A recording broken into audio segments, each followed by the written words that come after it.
Hi kids. Yan.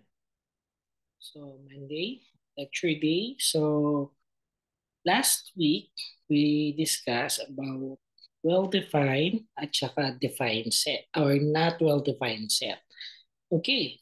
Sinabi natin kapag well-defined, they are or well-defined set, they are sets na kaya nating ibigay ang mga or i-itemize yung mga set na ito. Pag not well-defined, ito yung mga sets na hindi natin kayang i-define. So also, napag-aralan din natin yung null set or empty set. So ang null set or empty set, ito naman yung set na wala talaga or hindi sa hindi natin kayang ibigay kung hindi wala talagang ganong set or wala talagang ganong item.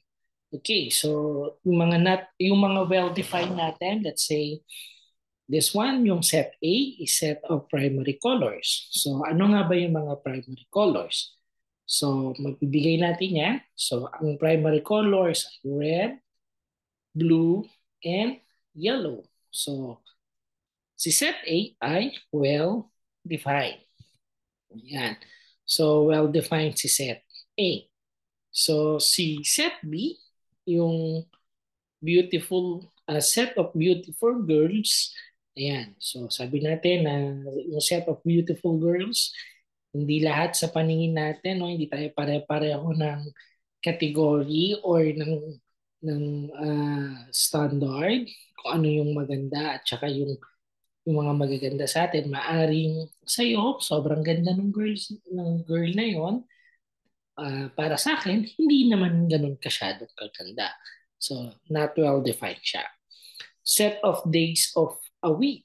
So, yung set days of a week, well-defined siya. Bakit siya well-defined? Kasi kaya natin ibigay yung set na ito. Ano nga ba yung set of days of a week? That is Monday, Tuesday, Wednesday, Thursday, Friday, Saturday, Sunday.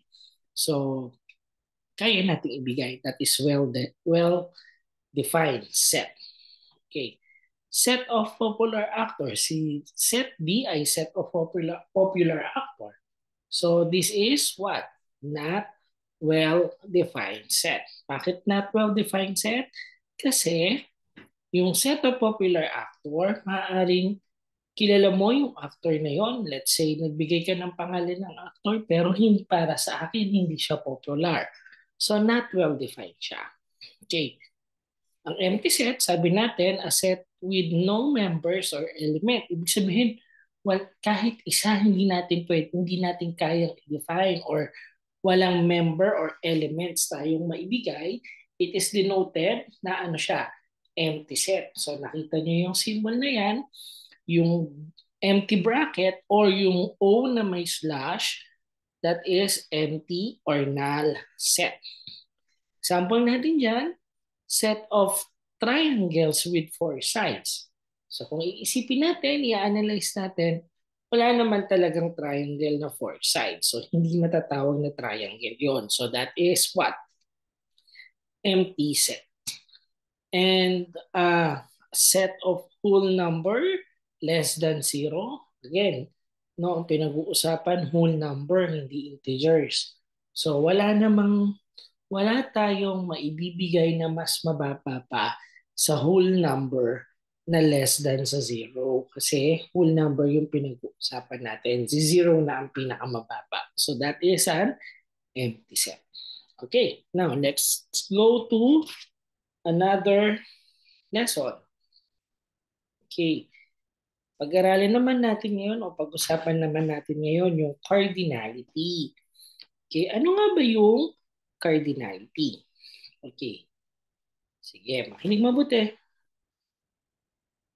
Cardinality is referring to the uh, is referring to the number of elements in a given set. So it is denoted by the symbol n. Ayan. O yung cardinality set of set A, sinusulat natin sinusulat natin as n, tapos naka-close and open parenthesis na ano, naka-close and open parenthesis, tapos nasa loob ng close and open parenthesis yung set letter. So, ang basa dyan is cardinality of set A. Okay. Sige. Let's have an example of this one. Okay. Set of primary color. So, ano-ano nga ba ulit yung set ng primary color? Ibigay natin. Nandiyan na. So, meron tayong red, yellow, and blue. So, ano ang cardinality ng set A? Okay. Set A, the cardinality of set A is equals to 3. And close, open parenthesis, letter A, kasi yung name ng set. Tapos close parenthesis equals to 3. Bakit 3? Kasi tatlo lang naman yung primary color. Okay, another set. Set B, set of school days in a week. Ano-ano ba yung set of school days in a week? That is Monday, Tuesday, Wednesday, Thursday, Friday. So, 5 araw lang naman kayong pumapasok. So, ang cardinality niya is N, close and open parenthesis B, is equals to 5. Okay, now, let's go to another example. Color of the rainbows. Set A is the color of the rainbow. So, ano yung color of rainbow? Red, orange, yellow, green, violet, indigo, and blue. Okay, so we have N, cardinality of A, or cardinality of set A is equals to 7. And close and open parenthesis A is equals to 7. Then last tayo, a set of school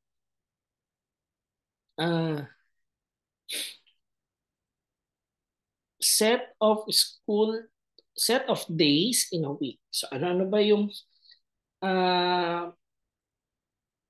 set, no? Ano nga ba yung days in a week? So Monday, Tuesday, Wednesday, Thursday, Friday, and Saturday, Sunday. So kasama yung weekends kasi pinag-uusapan natin days in a week, hindi naman school days of the week. So it's days in a week. So ilan yan? That is cardinality of set B is A. Paano kung walang laman yung set? Okay. What if there is no element in a given set? What will be its cardinality? Let's say this one. Set A is set of days in a week that starts with letter B. Okay, isipin nyo nga kung meron bang letter B sa days of a week, di ba? Monday is N, Tuesday is T, Wednesday is W, Thursday is T again, Friday is F, Saturday, Sunday starts with letter S. So meron bang letter B? Wala. So hindi natin isusulat yan ng empty set. Okay, ano ang susulat natin? Hindi natin siya isusulat ng empty sets or null sets. Mali yun. Ano ang isusulat natin? Since na walang maibigay o hindi natin maibibigay yung cardinality niya, ano ang number niya? So, cardinality of set A is equals to 0. Hindi natin pwedeng sabihin na empty yung sets. Why?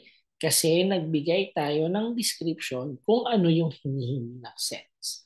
So, nagiging empty ang sets kapag pinag-uusapan natin ang define at well-defined.